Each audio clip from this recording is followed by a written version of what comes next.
12 லட்சம் ரூபாய் மின் கட்டணம் வந்த சம்பவம் பெரும் அதிர்ச்சி ஏற்படுத்தியிருக்கிறது. விவரங்களுடன் இணைகிறார் செய்தியாளர் சம்பத். வணக்கம் சம்பத், விவரங்களை பதிவு பண்ணுங்க.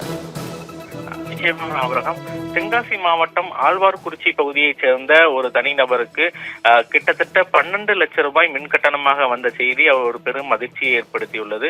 அதாவது தென்காசி மாவட்டம் ஆழ்வார்குறிச்சி பெருமாள் சன்னதி தெரு மேலமாட வீதியில் வசித்து வருகிறார் வேணுகோபால் என்பவர் வசித்து வருகிறார்.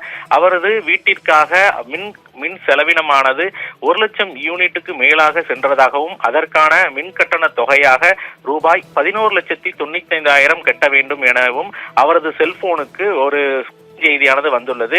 மேலும் இந்த குறுஞ்செய்தி வந்த நிலையில் அவர் அந்த தொகையை ஆகஸ்ட் 21ஆம் தேதிக்குள் தாங்கள் கட்ட வேண்டும் என்ற அதை பார்த்ததும் மிகவும் அதிர்ச்சி அடைந்துள்ளார். இதனைத் தொடர்ந்து அவர் தெருவில் உள்ள அனைவரது வீட்டிற்கும் இந்த செலவினம் கூட வராது என்பதை நோக்கத்தில் கொண்டு அவர் மின்கட்டண அதிகாரிகளிடம் நேரடியாக சென்று முறையிட்டுள்ளார். மேலும் இது குறித்து அதிகாரிகள் இதனை சரி செய்வதாகவும் இது குறித்து தாங்கள் விசாரணை மேற்கொள்வதாகவும் ஒரு விவரத்தை அவரிடம் தெரிவித்துள்ளனர். அந்த வகையில் இது குறித்து அவர் எழுத்துப்பூர்வமாக ஒரு மனுவையும் அதிகாரிகளிடம் முறையிட்டுள்ளார் என்பதும் குறிப்பிடத்தக்கது. அந்த வகையில் அவர் வீட்டிற்கு பயன்படுத்திய யூனிட் ஆனது 1 லட்சம் யூனிட்டுக்கு மேல் சென்றுள்ளதாகவும் அதற்கான மின் கட்டண தொகையாக ரூபாய் 11,95,000 கட்ட வேண்டும் என்ற செல்போனில் வந்த தகவலால் அவர் பெரும் அதிர்ச்சியை ஏற்படுத்தியுள்ளது என்பதும் குறிப்பிடத்தக்கது.